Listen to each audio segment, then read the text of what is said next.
तो दोस्तों आज हम राजस्थान वन रक्षक एवं वनपाल के लिए 100 इम्पोर्टेंट प्रश्नों के बारे में बात करेंगे और ये सभी प्रश्न मोस्ट इम्पोर्टेंट सिलेक्टेड प्रश्न हैं और परीक्षा में आने लायक प्रश्न, इसलिए वीडियो में अंत तक बने रहे। तो चलो वीडियो को शुरू करते हैं।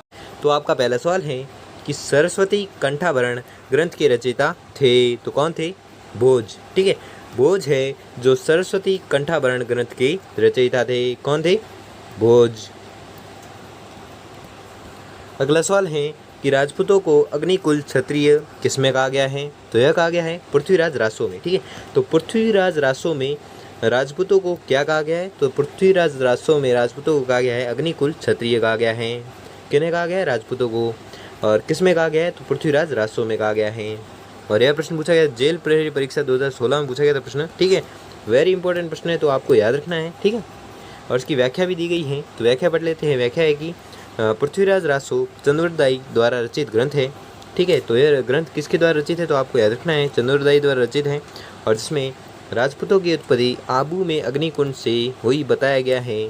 ठीक है, अगला सवाल है कि चंद्रदाई ने राजपूतों के वंश के बारे में निम्न में से कौन सा सिद्धांत प्रतिपादित किया? तो वह सिद्धांत था अग्निकुल वंश सिद्धांत। वेरी मोस्ट इंपॉर्टेंट क्वेश्चन है, वेरी मोस्ट इंपॉर्टेंट क्वेश्चन है कि चंद्रदाई ने राजपूतों के वंश के बारे में निम्न में से कौन सा सिद्धांत है जो प्रतिपादित किया था? तो वह सिद्धांत था अग्निकुल का सिद्धांत। ठीक है, तो अग्निकुल का सिद्धांत है जो किसने प्रतिपादित किया था? तो आपको याद रखना है वह था चंद्रदाई जिसने प्रतिपादित किया था। और किसके संबंध में किया था? तो वह था राजपूतों के वंश के संबंध में किया था। कौन सा सिद्धांत? अग्निकुल वंश का सिद्धांत। और यह प्रश्न पूछा गया जेल प्रहरी परीक्षा 2016 में पूछा गया था प्रश्न। ठीक है, तो आपको याद रखना है। अगला सवाल है कि ब्रोज गुर्जर नामक एक ताम्रपत्र के आधार पर राजपूतों को यूची जाति का वंशज मानते हुए इनका संबंध कुषाण जाति से किसने जोड़ा? तो यह जोड़ा था किसने? एक कनिंघम ने। ठीक है, तो एलेक्जेंडर, इनका पूरा नाम है एलेक्जेंडर कनिंघम। ठीक है, तो एलेक्जेंडर कनिंघम ने क्या किया? ब्रोज गुर्जर नामक एक ताम्रपत्र के आधार पर, ब्रोज गुर्जर नामक एक ताम्रपत्र के आधार पर राजपूतों को यूची जाति का वंशज मानते हुए इनका संबंध है जो कुषाण जाति से जोड़ा। किसने जोड़ा था? एलेक्जेंडर कनिंघम ने जोड़ा था। किस आधार पर जोड़ा था? तो आपको याद रखना है यह जोड़ा था ब्रोज गुर्जर नामक एक ताम्रपत्र के आधार पर जोड़ा था, और यह जोड़ा था राजपूतों को यूची जाति का वंशज मानते हुए जोड़ा था। ठीक है, यूची जाति का वंशज मानते हुए इनका संबंध है जो कुषाण जाति से जोड़ा था। किसने? एलेक्जेंडर कनिंघम ने। और यह प्रश्न पूछा गया था पटवारी परीक्षा 2015 में पूछा गया था प्रश्न, तो आपको याद रखना है। ठीक है, अगला सवाल है कि निम्नलिखित में से कौन सा विद्वान गुहिलोतों की ब्राह्मण उत्पत्ति के सिद्धांत के विरुद्ध है? तो वह है G.H. ओझा। ठीक है, G.H. ओझा है जो वह विद्वान है जो गुहिलोतों की ब्राह्मण उत्पत्ति के सिद्धांत में विरुद्ध है। कौन विरुद्ध है? तो G.H. ओझा है जो विरुद्ध है। और यह प्रश्न पूछा गया था फर्स्ट ग्रेड व्याख्याता परीक्षा 2014 में पूछा गया था, तो आपको याद रखना है। ये भी वेरी मोस्ट इंपोर्टेंट क्वेश्चन है कि निम्नलिखित में से कौन सा विद्वान गुहिलोतों की ब्राह्मण उत्पत्ति के सिद्धांत में विरुद्ध था? तो वह था G.H. ओझा। अगला सवाल है कि धर्मपाल से छीनकर कन्नौज पर अपना प्रभुत्व स्थापित करने वाला प्रथम शासक कौन था? तो वह शासक था प्रतिहार राजा वत्सराज। ठीक है, प्रतिहार राजा वत्सराज वह शासक था जो धर्मपाल से छीनकर कन्नौज पर अपना प्रभुत्व स्थापित करने वाला प्रथम शासक था। कौन? राजा वत्सराज। अगला सवाल है कि निषदीय चरितम के लेखक संस्कृत कवि श्री हर्ष किसके दरबार को सुशोभित करते थे? तो यह करते थे जयचंद्र के दरबार को। ठीक है, जयचंद्र के दरबार को सुशोभित कौन करते थे? तो यह करते थे निषदीय चरितम के लेखक संस्कृत कवि श्री हर्ष। ठीक है, तो श्री हर्ष की रचना का नाम क्या है? तो निषदीय चरितम है जो श्री हर्ष की रचयिता का नाम है। ठीक है, तो आपको याद रखना है। अगला सवाल है कि किस राष्ट्रकूट नरेश ने प्रतिहार शासक नागभट्ट द्वितीय को पराजित किया था? तो यह किया था गोविंद तृतीय ने। ठीक है, तो गोविंद तृतीय ने राष्ट्रकूट नरेश ने प्रतिहार शासक नागभट्ट द्वितीय को पराजित किया था। किसने किया था? गोविंद तृतीय राष्ट्रकूट नरेश ने। ठीक है, तो आपको याद रखना है। अगला सवाल है कि त्रिशतात्मक संघर्ष लगभग कितने वर्षों तक चला? तो यह चला था 100 वर्षों तक। ठीक है, तो कौन सा संघर्ष चला था 100 वर्षों तक? तो आपको याद रखना है वह संघर्ष था त्रिशतात्मक संघर्ष। ठीक है, त्रिशतात्मक संघर्ष वह संघर्ष है जो 100 वर्षों तक चला था।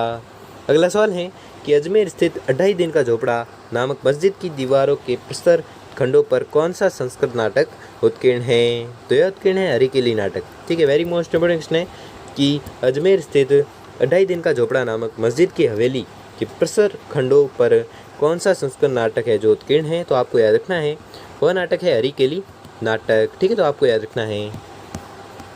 अगला सवाल है कि विक्रमशिला विश्वविद्यालय की स्थापना करने वाला पाल शासक था, तो कौन था? धर्मपाल। ठीक है, धर्मपाल वह शासक था जो विक्रमशिला विश्वविद्यालय की स्थापना करने वाला शासक था। कौन था? धर्मपाल। ठीक है, धर्मपाल वह शासक था जिसने विक्रमशिला विश्वविद्यालय की स्थापना की थी। अगला सवाल है कि प्रतिहार वंश का महानतम शासक कौन था? तो प्रतिहार वंश का महानतम शासक था भोज। ठीक है, मीर भोज था जो प्रतिहार वंश का महानतम शासक था। कौन था? मीर भोज या भोज। ठीक है, तो आपको याद रखना है। अगला सवाल है कि किस प्रतिहार शासक ने मोहम्मद गजनवी के सम्मुख आत्मसमर्पण किया था, जिसके कारण चंदेल नरेश गंड तथा उसके पुत्र विद्याधर ने उसके इस कायरतापूर्ण कार्य के लिए व्यवहार के लिए दंडित करने के लिए उसकी हत्या कर डाली थी? तो यह की थी किस प्रतिहार शासक ने? तो यह की थी राज्यपाल। ठीक है, राज्यपाल वह प्रतिहार शासक था जिसने मोहम्मद गजनवी के सम्मुख आत्मसमर्पण किया था और जिसके कारण चंदेल नरेश गण तथा उसके पुत्र विद्याधर ने उसके इस कायरतापूर्ण व्यवहार के लिए दंडित करने के लिए उसकी हत्या कर दी थी। किसकी? राज्यपाल की। अगला सवाल है कि निम्नलिखित में से किसने वातापी या बादामी के चालुक्यों को पराजित कर राष्ट्रकूट साम्राज्य की स्थापना की थी? तो यह की थी दंती दुर्ग। ठीक है, दंती दुर्ग वातापी के चालुक्य को पराजित कर राष्ट्रकूट साम्राज्य की स्थापना की थी। ठीक है, तो आपको याद रखना है। अगला सवाल है कि संस्कृत कवि पद्मगुप्त ने अपनी कृति नवसाहसक चरितम, ठीक है, नवसाहसक चरितम में किसके महान कार्यों का वर्णन किया है? तो यह वर्णन किया है सिंधुराज के महान कार्यों का वर्णन किया है। किसमें वर्णन किया है? तो वह वर्णन किया है नवसाहसांक चरितम में। ठीक है, नवसाहसांक चरितम में किसके महान कार्यों का वर्णन किया गया है? तो वह किया गया है सिंधुराज के महान कार्यों का वर्णन। और एक कृति किसकी है अगर पूछे तो परीक्षा में, तो आपको याद रखना है यह कृति है पद्मगुप्त की। ठीक है, तो आपको याद रखना है किसकी कृति है? पद्मगुप्त की। अगला सवाल है कि सुल्तान मोहम्मद गजनवी ने किस सन में भारत के विरुद्ध पहला आक्रमण किया था? तो यह किया था 1000 ईस्वी में। ठीक है, तो 1000 ईस्वी में सुल्तान मोहम्मद गजनवी ने भारत पर आक्रमण किया था। कब? 1000 ईस्वी में। परीक्षा में अगर पूछे तो आपको याद रखना है कब किया था? 1000 ईस्वी में। और ये वेरी मोस्ट इंपोर्टेंट क्वेश्चन है, ठीक है, तो आपको याद रखना है। अगला सवाल है कि भारत के विरुद्ध मोहम्मद का अंतिम अभियान किस सन में हुआ? तो यह हुआ था 1027 में। ठीक है, 1027 में मोहम्मद ने अंतिम आक्रमण किया था। कहाँ पर? भारत में। ठीक है, तो भारत में अंतिम आक्रमण मोहम्मद गजनवी ने कब किया था? तो आपको याद रखना है यह किया था 1027 में। अगला सवाल है कि वह कौन सा शासक था जिसने चिकित्सा विज्ञान, खगोल शास्त्र, वास्तुशास्त्र आदि विविध विषयों पर 20 से अधिक ग्रंथों की रचना की थी? तो वह शासक था परमार नरेश भोज। ठीक है, परमार नरेश भोज वह शासक था जिसने चिकित्सा विज्ञान, खगोल शास्त्र, वास्तुशास्त्र आदि विविध विषयों पर 20 से अधिक ग्रंथों की रचना की थी। किसने? परमार नरेश भोज ने। अगला सवाल है कि विभिन्न राजपूत राजवंशों द्वारा शासित राज्यों में से निम्नलिखित में से कौन सा राजपूत राजवंश एवं उसका राज्य सुमिलित नहीं है? तो आपका उत्तर होगा मेवाड़ के चंदेल। ठीक है, मेवाड़ के चंदेल है जो विभिन्न राजपूत राजवंश द्वारा शासित राज्यों में निम्नलिखित में से मेवाड़ के चंदेल राजपूत राजवंश एवं उसका राज्य है जो सुमिलित नहीं है। कौन सुमिलित नहीं है? मेवाड़ के चंदेल। अगला सवाल है कि 736 ईस्वी में दिलिक या दिल्लिक नगर की स्थापना तोमरों ने की थी और 12वीं शताब्दी में निम्नलिखित में से किस वंश ने तोमरों को पराजित कर दिल्ली पर अधिकार कर लिया था? तो यह किया था चौहानों ने। ठीक है, तो 12वीं शताब्दी में चौहान वंश ने तोमरों को पराजित कर दिल्ली पर अधिकार कर लिया था। किसने किया था अधिकार? तो चौहानों ने किया था। किसको पराजित करके किया था? तो यह किया था तोमरों को पराजित करके किया था। और तोमरों ने दिल्ली पर अधिकार कब किया था? तो 733 ईस्वी में दिल्ली पर अधिकार किया था। किसने? तोमरों ने। और बाद में 12वीं शताब्दी में जो चौहानों ने दिल्ली पर अधिकार कर लिया और तोमरों को पराजित कर लिया। अगला सवाल है कि अजमेर के चौहान या चहमान वंश का निम्नलिखित में से कौन सा राजवंश सबसे प्रबल शत्रु था? तो वह था कन्नौज के घेड़वाल। ठीक है, कन्नौज के घेड़वाल राजवंश सबसे प्रबल शत्रु था। किसका था? तो अजमेर के चौहान वंश का। ठीक है, तो अजमेर के चौहान वंश का प्रबल शत्रु कौन था? तो आपको याद रखना है, अगर प्रबल शत्रु का एग्जाम में पूछे तो आपको याद रखना है वह था कन्नौज के घेड़वाल। ठीक है, कन्नौज के घेड़वाल है जो अजमेर के चौहान वंश का प्रबल शत्रु था। अगला सवाल है कि चौहान राजा पृथ्वीराज तृतीय से घेड़वाल राजा जयचंद्र की पुत्री संयोगिता के विवाह की प्रसिद्ध प्रेम गाथा या प्रेम कथा का उल्लेख किस कृति में मिलता है? वेरी मोस्ट इम्पोर्टेंट क्वेश्चन है। ठीक है, इसे मार्क कर लो, कुछ भी कर लो, याद करना है कैसे भी करके। ठीक है, तो क्या प्रश्न है कि चौहान राजा पृथ्वीराज तृतीय से घेड़वाल राजा जयचंद्र की पुत्री संयोगिता के विवाह की प्रसिद्ध प्रेम गाथा का उल्लेख किस कृति में मिलता है? अगर परीक्षा में पूछे तो कुछ भी नहीं सोचना है, पृथ्वीराज रासो पर टिक कर देना है। यह आपका सही जवाब हो जाएगा कि पृथ्वीराज रासो की कृति में मिलता है किस प्रेम कथा का वर्णन? तो वह प्रेम कथा है जयचंद्र की पुत्री संयोगिता के विवाह की प्रसिद्ध प्रेम कथा का वर्णन। ठीक है, जयचंद्र की पुत्री संयोगिता और पृथ्वीराज तृतीय के प्रेम कथा का वर्णन मिलता है किस ग्रंथ से? तो आपको याद रखना है वह ग्रंथ है पृथ्वीराज रासो। अगला सवाल है कि अपने शिलालेख में हिंदी की देवनागरी लिपि का प्रयोग करने वाला प्रथम पूर्व मध्यकालीन राजवंश कौन था? तो वह राजवंश था चंदेल। ठीक है, चंदेल राजवंश वह राजवंश था जो अपने शिलालेख में हिंदी की देवनागरी लिपि का प्रयोग करने वाला प्रथम पूर्व मध्यकालीन राजवंश था। कौन सा था राजवंश? चंदेल राजवंश। अगला सवाल है कि बंगाल पर पालों के उपरांत सेन राजवंश के शासन की स्थापना हुई। सेन वंश के शासकों का मूल प्रदेश क्या था? तो मूल प्रदेश था दक्कन। ठीक है, दक्कन है जो बंगाल पर पालों के उपरांत सेन राजवंश के शासन की स्थापना हुई। और सेन वंश के शासकों का मूल प्रदेश क्या था? तो मूल प्रदेश था क्या? दक्कन। अगला सवाल है कि वह चंदेल राजा कौन था जिसने अपनी वृद्धावस्था में प्रयाग में संगम पर अपने जीवन का अंत कर दिया था? तो वह चंदेल राजा था धाग। ठीक है, धाग वह चंदेल राजा था जिसने अपनी वृद्धावस्था में प्रयाग में संगम पर अपने जीवन का अंत कर दिया था। किसने किया था? धांग ने। अगला सवाल है कि सोमनाथ के जिस मंदिर का मोहम्मद गजनवी ने विनाश किया था वह किस देवता का मंदिर था? वेरी मोस्ट इम्पोर्टेंट क्वेश्चन है, तो एग्जाम में पूछा जा सकता है कि सोमनाथ के जिस मंदिर का मोहम्मद गजनवी ने विनाश किया था वह किस देवता का मंदिर था? तो आपको याद रखना था कि वह मंदिर था शिव जी का। ठीक है, शिव जी का मंदिर था जिसका विनाश है जो किया था किसने? मोहम्मद गजनवी ने किया था। अगला सवाल है कि एक ग्रंथ जो 11वीं शताब्दी के विश्वकोश के रूप में प्रसिद्ध है वह है, तो वह कौन सा है? सोमदेव का कथा सरित सागर। ठीक है, वेरी मोस्ट इंपोर्टेंट क्वेश्चन है, वेरी मोस्ट इंपोर्टेंट क्वेश्चन है। कैसे भी क्वेश्चन पूछा जा सकता है कि सोमदेव की रचना का नाम बताए, या ये भी प्रश्न पूछा जा सकता है कि एक ग्रंथ जो 11वीं शताब्दी के विश्वकोश के रूप में प्रसिद्ध है वह ग्रंथ कौन सा है? तो आपको याद रखना है वह ग्रंथ है कथा सरित सागर, जो रचित है किसके द्वारा? सोमदेव के द्वारा। ठीक है, सोमदेव का कथा सरित सागर है जो 11वीं शताब्दी के विश्वकोश के रूप में प्रसिद्ध है।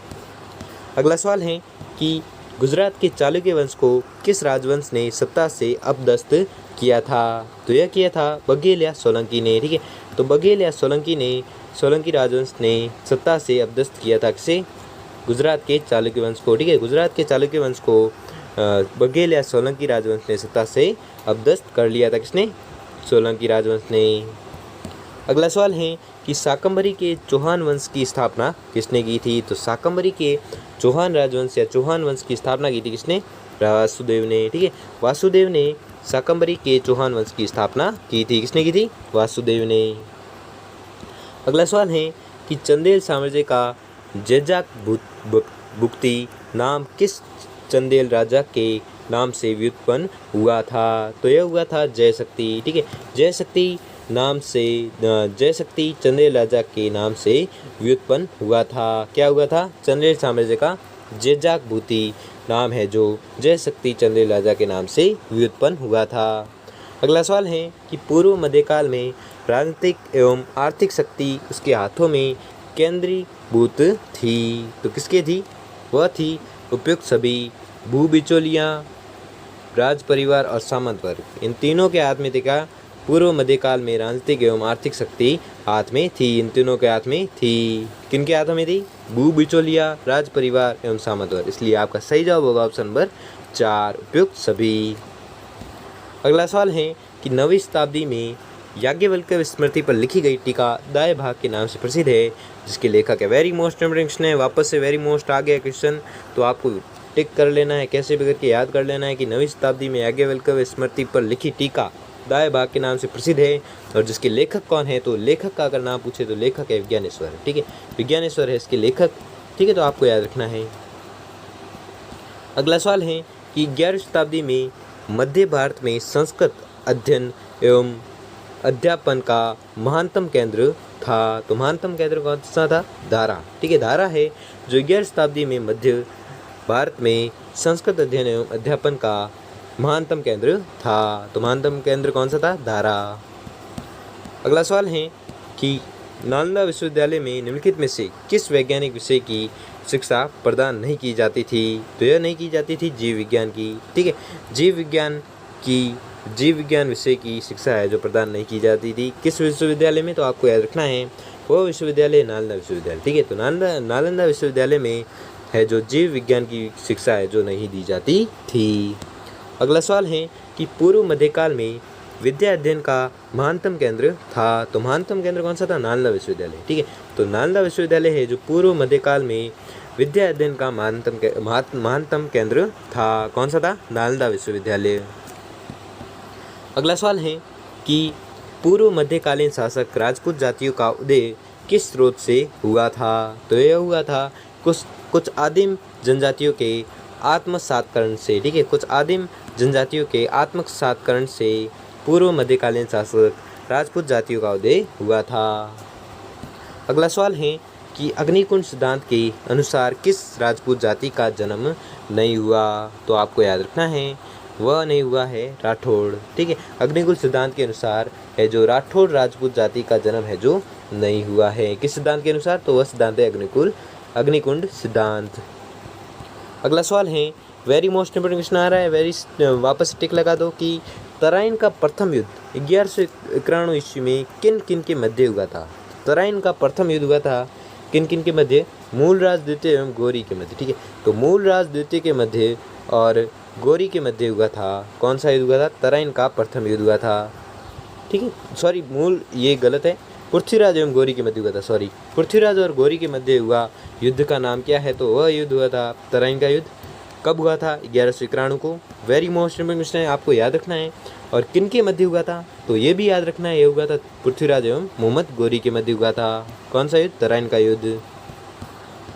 अगला सवाल है कि खजुराहो मंदिरों का निर्माण किस शासक ने करवाया था? तो यह करवाया था चंदेल शासक यशोवर्मन ने। ठीक है, तो चंदेल शासक यशोवर्मन ने किस मंदिरों का निर्माण करवाया था? वह मंदिर थे खजुराहो का मंदिर। ठीक है, खजुराहो का मंदिर किस शासक ने करवाया था? तो आपको याद रखना है यह करवाया था चंदेल शासक यशोवर्मन ने। अगला सवाल है कि बादामी के चालुक्य शासक पुलिकेशिन द्वितीय ने कौन सी उपाधि धारण की थी? तो इन्होंने धारण की परमेश्वर की उपाधि। ठीक है, तो परमेश्वर की उपाधि है जो किसने धारण की थी? तो परमेश्वर की उपाधि धारण की थी बादामी के चालुक्य शासक पुलिकेशिन द्वितीय ने। ठीक है, तो बादामी के चालुक्य शासक पुलिकेशिन द्वितीय ने परमेश्वर की उपाधि है जो धारण की थी। अगला सवाल है कि उद्यंतपुर विश्वविद्यालय की स्थापना किसने की थी? तो यह की थी गोपाल पाल ने। ठीक है, तो गोपाल पाल ने उद्यंतपुर विश्वविद्यालय की स्थापना की थी। तो उद्यंतपुर विश्वविद्यालय की स्थापना किसने की थी? अगर एग्जाम में पूछे तो आपको याद रखना है इसकी स्थापना की थी गोपाल पाल ने। और इसकी व्याख्या है कि गोपाल पाल बंगाल के पाल वंश का संस्थापक था और यह विश्वविद्यालय मगध में स्थित था और वर्तमान में से बिहार शरीफ कहते हैं। अगला सवाल है कि दक्षिण भारत में मंदिर निर्माण की प्रमुख शैली थी, तो कौन सी थी? द्रविड़ शैली। ठीक है, द्रविड़ शैली है जो दक्षिण भारत में मंदिर निर्माण की प्रमुख शैली थी। कौन सी थी? द्रविड़ शैली। अगला सवाल है और यह आज का अंतिम सवाल है कि आला एवं उद्दल किस चंदेल शासक के वीर सेनानी थे? वेरी मोस्ट इंपोर्टेंट क्वेश्चन आ रहा है, आला और उद्दल पर बहुत बार क्वेश्चन बनते हैं। ठीक है, तो आपको याद रखना है कि आला एवं उद्दल किस चंदेल शासक के वीर सेनानी थे जिन्होंने पृथ्वीराज चौहान तृतीय के विरुद्ध युद्ध में अपने प्राण न्योछावर किए थे? तो वह थे परमर्दी देव शासक के वीर सेनानी थे। तो उन सेनानियों का नाम कौन सा है? एक है आला और एक उद्दल। ठीक है, आला और उद्दल परमर्दी देव चंदेल शासक के वीर सेनानी थे जिन्होंने पृथ्वीराज चौहान तृतीय के विरुद्ध युद्ध में अपने प्राण न्यौछावर कर दिए थे। वेरी मोस्ट इम्पोर्टेंट क्वेश्चन है, तो आपको याद रखना है। तो दोस्तों, आप अगर आपको वीडियो अच्छा लगा हो तो वीडियो को लाइक और चैनल को सब्सक्राइब कर लीजिए, और अगर आपके लिए थोड़ा सा भी हेल्पफुल साबित हो तो भी वीडियो को लाइक कर लीजिए। धन्यवाद।